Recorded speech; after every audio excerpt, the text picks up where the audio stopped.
1403rd episode of Nagpur most happening Facebook live shows. इसका नाम है राज की बात द्रोणाचार्य के साथ। Really want to thank Parik brothers jewellers presenting राज की बात द्रोणाचार्य के साथ in association with quality sales quality tiles. A big thank you to Trinity Motors. मेरी आज की जो मेहमान है वो पिछले 34 सालों से कार्यरत है at the Women's Education Society, which is the LAD College, and she is head of the Department of Psychology, also an associate professor, and her name is Mrs. Smita Jani ma'am. Ma'am नमस्कार and स्वागत आपका राज की बात में। Ma'am कैसी हैं आप? अच्छी हूँ। मैम अच्छी हैं। मैम कैसे रहे हैं ये 34 साल 34 इयर्स कैसे रहे हैं with women's education society the LAD college? इतने साल गए पता ही नहीं चला। 34 साल कैसे गए पता नहीं चला। अब रिटायरमेंट की जब बारी आ रही तो ऐसे सोच रही थी कैसे सब हुआ। अच्छे ही गए हैं स्टूडेंट के साथ, क्योंकि हर साल नए नए स्टूडेंट आते हैं जो हमको एक मोटिवेशन भी देते हैं और हमको थोड़ा फ्रेश भी करते हैं। तो बहुत अच्छा रहा, सारा सफर ही अच्छा रहा। मैम क्या क्या चीजें खुद को भी सीखने को मिली विद टाइम? बहुत कुछ सीखने को मिला है यहाँ पर। एक तो जैसे ही इस कॉलेज में आई एक कॉन्फिडेंस बिल्डअप हो गया बहुत, यानी वो सबसे अच्छी बात थी, क्योंकि थोड़ा सा कॉम्प्लेक्स एक था। तो यहाँ पर आकर बच्चों को पढ़ाकर बच्चों को के साथ उन्होंने जो कॉन्फिडेंस में बिल्डअप किया वो बहुत बड़ा था। और बच्चियों ने जो रिस्पेक्ट दिया, प्यार देते हैं बच्चियाँ। और अगर साड़ी भी अच्छी पहनो तो आपको अप्रिसिएशन मिलता है कि मैम आपकी साड़ी बहुत अच्छी है, आप अच्छी लग रही हो जी। तो ये बात आपको बहुत एक ताजापन देती है, साइकोलॉजिकली हेल्प करती है, साइकोलॉजिकली आपको बूस्टअप करती है जी। तो ये बहुत बड़ी है। और हमारा एक विमेंस कॉलेज होने के कारण वो बहुत अच्छा है कि जब हम देखते हैं बच्चे अलग अलग, पहले तो अभी तो यूनिफॉर्म है हमारे यहाँ, लेकिन जब हम बच्चे अलग अलग ड्रेसअप होके फ्रेश होके आती है तो एक अच्छा लगता है, ताज़ापन लगता है। मैम डिपार्टमेंट ऑफ साइकोलॉजी ये एक बहुत यूनिक कोर्स है। मैम इस कोर्स को किस तरह से देखती हैं आप एट LAD कॉलेज? अभी तो ये कोर्स जो है हमारे यहाँ ह्यूमैनिटीज के अंडर आता है। और ह्यूमैनिटीज में हम BA की डिग्री जब देते यानी RTMNU में लेते हैं जी, तो उसमें टोटल आपको 5 सब्जेक्ट पढ़ने पड़ते हैं जी। तो उसमें से एक इंग्लिश कंपलसरी होता है, एक सेकेंड लैंग्वेज आप या तो हिस्ट्री या तो संस्कृत है, हिंदी है, हमारे यहाँ उर्दू है, सप्लीमेंट्री इंग्लिश है। और उसके बाद एक 3 सब्जेक्ट्स आपको लेने पड़ते हैं, तो उसमें से एक साइकोलॉजी है।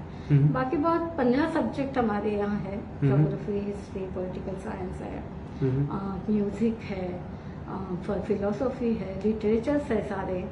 तो इनमें से एक साइकोलॉजी लेते हैं बच्चियाँ, तो उनमें उनको कुछ इंटरेस्ट होता है तभी वो साइकोलॉजी की तरफ आते हैं जी।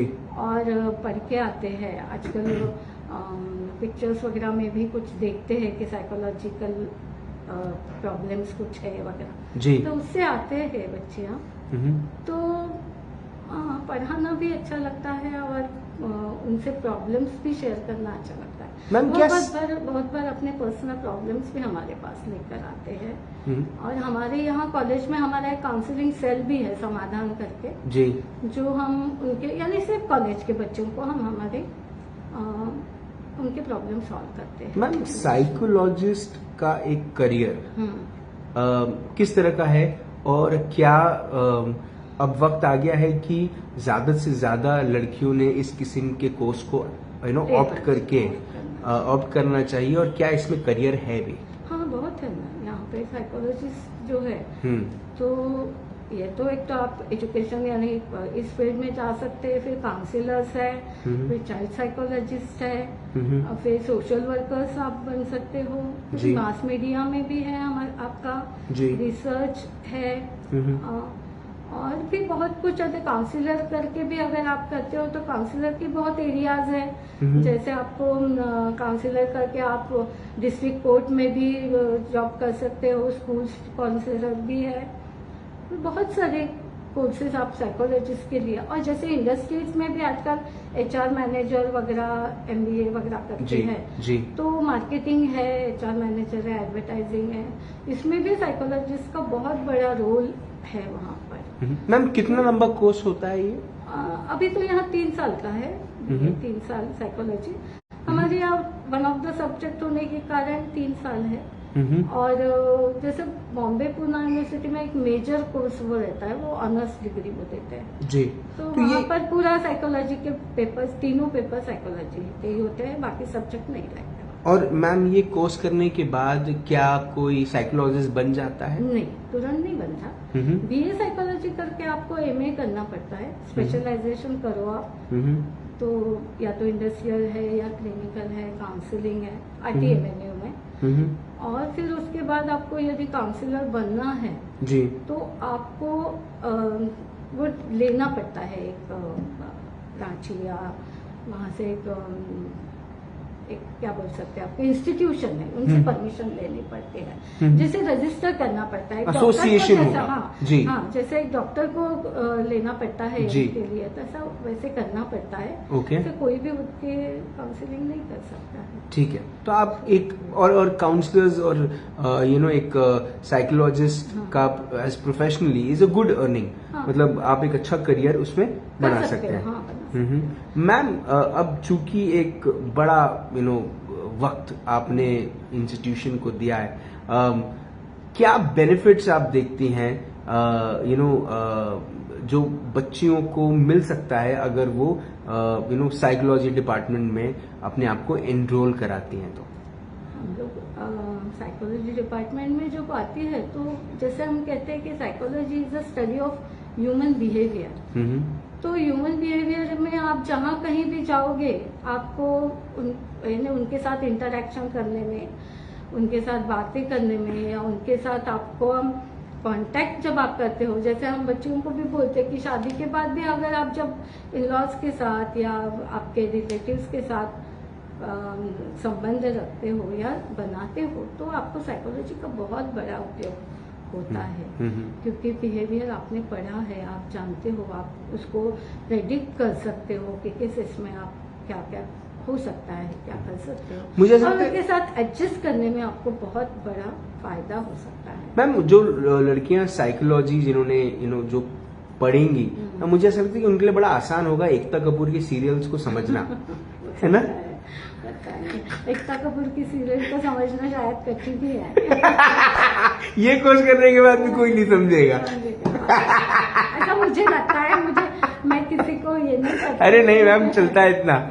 अच्छा मैम, अब इन 34 सालों के बारे में तो आपने बताया मैम, आपका LED कॉलेज के साथ एक्सपीरियंस कैसा रहा है? बहुत अच्छा, कुछ भी कभी भी यानी किसी वेले बहुत, मेरे सामने 4 प्रिंसिपल मैडम है आई थी, जिनके साथ मेरा ये रहा, लेकिन अच्छा रहा, कभी भी मुझे कोई प्रॉब्लम नहीं आया, अच्छा ही था, क्या बोल सकते हैं। मैम जो साइकोलॉजी डिपार्टमेंट से जो स्टूडेंट्स पास आउट हुए हैं, ऐसे एलुमनाइज से आई एम श्योर आप मिलती होंगी जब वो आते होंगे कॉलेज, क्या एक्सपीरियंस बताते हैं जो उन्होंने यहाँ सीखा, उनको किस तरह से वो काम आया?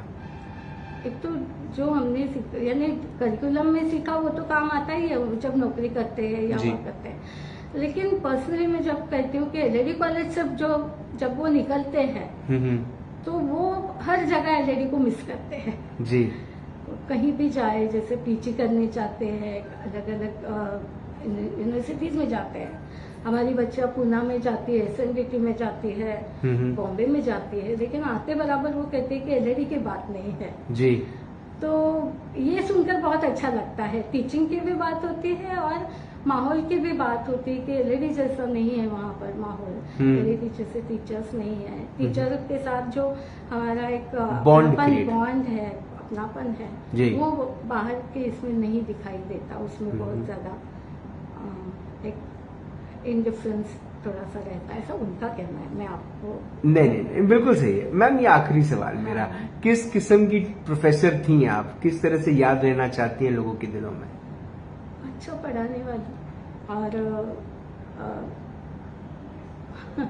अच्छा पढ़ाने वाली, और कभी किसी को डांटा नहीं या कभी किसी को ये नहीं किया, ऐसा ही कहूँगी। और मैम, आप साइकोलॉजी एक ऐसा डिपार्टमेंट है जिसको लेकर मुझे ऐसा लगता है कि वक्त के साथ अब इस डिपार्टमेंट से ज्यादा लोगों का जुड़ना भी जरूरी है। हाँ। क्योंकि हम देख रहे हैं कि मेंटल हेल्थ, फिजिकल बहुत हेल्थ बड़ा जैसे ही प्रॉब्लम, हाँ। मेंटल हेल्थ भी एक बहुत इंपॉर्टेंट बहुत एस्पेक्ट ज्यादा। बन गया है, जहां पर अब ये समझने की जरूरत आ गई है कि मेंटल हेल्थ भी अच्छा रखना जरूरी है। आप ये डिपार्टमेंट की एक बहुत इंपॉर्टेंट पिलर है और आई एम श्योर जो आपने बीज बोए हैं इतने वर्षों में एज स्टूडेंट्स, अब बहुत जल्द वो वक्त आ गया है जब वो बड़े पेड़ बने और अपने फूलों से, फलों से सोसाइटी और समाज का साथ देकर उन्हें इस तकलीफ से, मेंटल हेल्थ से गुजरने वाली तकलीफों का उपचार करें, निवारण ला कर दें। आपने अपना वक्त दिया, आपने हमसे बात करी, उसके लिए बहुत बहुत धन्यवाद। Thank you so much. Thank you. Doctor Mrs Smita Jani ma'am से बात हुई, मुलाकात हुई। डॉक्टर मैं इसलिए कहूंगा क्योंकि साइकोलॉजी एक अपने आप में एक ऐसी वक्त के साथ साइकोलॉजिकल डिसऑर्डर्स एक ऐसी तकलीफ है जो वक्त के साथ हम देख रहे हैं आज के बच्चों के अंदर में वो तकलीफ आ रही है। और स्पेशली कोविड के दौरान हमने देखा कि जहां पर लोगों ने घर में भी ये महसूस किया कहीं ना कहीं कि उनके दिमाग में कुछ एक अलग ही खलल है। ये खलल हो सकता है, घबराहट हो सकती है, प्रॉब्लम हो सकती है, जिसको लेकर बाहर आना बहुत ज्यादा जरूरी है। दीपिका पादुकोण जैसी एक्ट्रेस अगर बाहर आकर ये बता सकती हैं कि उन्हें किस किस्म के साइकोलॉजिकल इश्यूज डिप्रेशन वो महसूस कर रही थी, तो मुझे ऐसा लगता है कि अब वक्त आ गया है कि हम इन सभी ऑब्स्टिकल्स से अपने आप को पार करें। और ऐसे ऑब्स्टिकल्स को पार करने के लिए आपको लगेगा एक तैयार साइकोलॉजिस्ट जो एक तैयार ऑर्गेनाइजेशन या इंस्टीट्यूशन से पढ़कर आया है। और ऐसी ही कोशिश कई वर्षों से मिसेज स्मिता जानी मैम ने की, जहां पर उन्होंने हजारों स्टूडेंट्स को ये सिखाया कि आप किस किस्म से एक अच्छे साइकोलॉजिस्ट बन सकते हैं। एक विशेष बात, मुझे ऐसा लगता है कि अब वो वक्त आ गया है जब हम अपनी बेटियों को ऐसी भी चीजों के अंदर में डालें, ये समाज की जिम्मेदारी है, जहां पर ना ही सिर्फ एक बच्ची का करियर बन सकता है, लेकिन अगर बच्ची की वजह से वो कहते हैं ना कि दर्द को समझने के लिए भी एक ऐसे दिल की जरूरत होती है जो वो दर्द को समझे। और एक्सपेक्टेशन यही होती है, बट जो रियलिटी है वो ये है कि अब दिल के दर्द को समझने के लिए दिमाग के एक ऐसे डॉक्टर की जरूरत है, एक ऐसे कानों की जरूरत है जो किसी के दर्द को, किसी की प्रॉब्लम्स को, किसी की परेशानियों को, स्ट्रगल्स को, ऑब्स्टेकल्स को समझें। और ऐसे लोग होते हैं साइकोलॉजिस्ट, जो साइकोलॉजी पढ़ने के बाद अपना करियर बनाते हैं एज ए साइकोलॉजिस्ट। आपसे फिर होगी मुलाकात इन राज की बात। तब तक आप अपना ध्यान रखें, सुरक्षित रहें, स्वच्छ रहें, स्वस्थ रहें, मस्त रहें, खुश रहें, व्यस्त रहें, परिवार के साथ एक अच्छा वक्त बिताएं। और अगर आपके परिवार में एक बेटी है जो बड़ी सिंपल है, सरल है, सबके दुखों को सुनती है, समझती है और आगे जाकर एक कॉलेज के एक बहुत बड़े कॉलेज के साइकोलॉजी डिपार्टमेंट को लीड करती है, तो समझिए वो मिसेज स्मिता जानी बन रही है। जिंदा रहें। जय हिंद।